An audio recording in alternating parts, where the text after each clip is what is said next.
कोकणातील प्रत्येक घडामोडींचे लाईव्ह अपडेट पाहण्यासाठी आताच कोकण कटा न्यूजच्या सर्व सोशल मीडियाच्या प्लॅटफॉर्मला लाईक, फॉलो आणि सबस्क्राईब करा. अशा प्रश्नांची उत्तरं मी एका वाक्यात दिलेली आहेत. मला तुम्ही झेपेल असेल प्रश्न विचारा, माझी तब्येत बघा तसे प्रश्न विचारा. उगाच इंटरनॅशनल लेवलचे मला प्रश्न विचारू नका. निलेशजी राणे हे महायुतीचे उमेदवार असतील आणि निलेशजी राणेंना निवडून आणण्यासाठी ते जसं जीवाचं रान करतील तसं आम्ही देखील जीवाचं रान करू. मी महायुतीचे उमेदवार असल्याचं मी बाकी काहीच बोललो नाही. महायुतीचे उमेदवार असले काय झालं आपण चांगला आहे ना. कुणबी समाजाला न्याय मिळाला. कुणबी समाज एक कुणबी भवन मागत होतो, 2 मिळाली.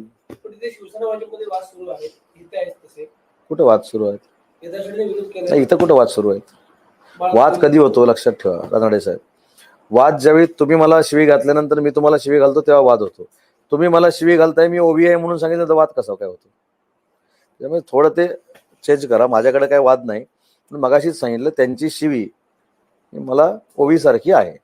त्याच्यामुळे वाद कधी होतो? तोंडाला तोंड लागतं तेव्हा वाद होतो. त्याच्यामुळे रत्नागिरी मतदारसंघामध्ये भाजप शिवसेनेमध्ये वाद नाही, हे प्रामाणिकपणानं पालकमंत्री म्हणून या ठिकाणी मी जाहीर करतो. त्याच्यामुळे त्या कोणाचे माझ्याबद्दल जर काही गैरसमज झाले असतील आणि बीजेपीला तिकीट दिलं महायुतीनं तर मला कुठं मी प्रचार करेन ना.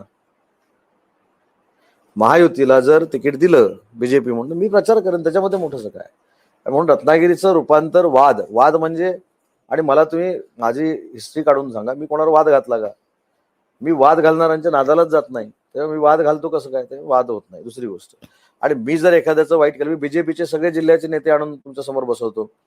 केदार साठेने किती माझ्याकडनं निधी घेतला, देवरुखला मी किती निधी दिला, राजापूरला मी किती निधी दिला, लांजाला किती निधी दिला, त्याच्यानंतर वैयक्तिक माझ्यासाठी कामाकडे. मी बीजेपी आणि सेना ही वेगळी मानत नाही, जरी कोण मानत असलं तरी.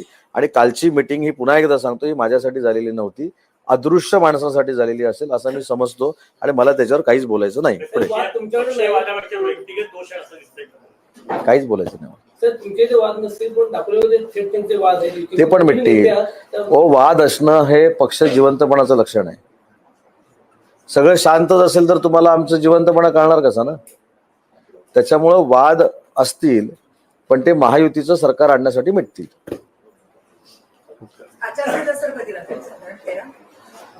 मी सध्या तरी उद्योग मंत्री आहे, निवडणूक आयोगाचा अधिकारी नाही, त्याच्यामुळे आचारसंहिता कधी लागेल मला माहिती.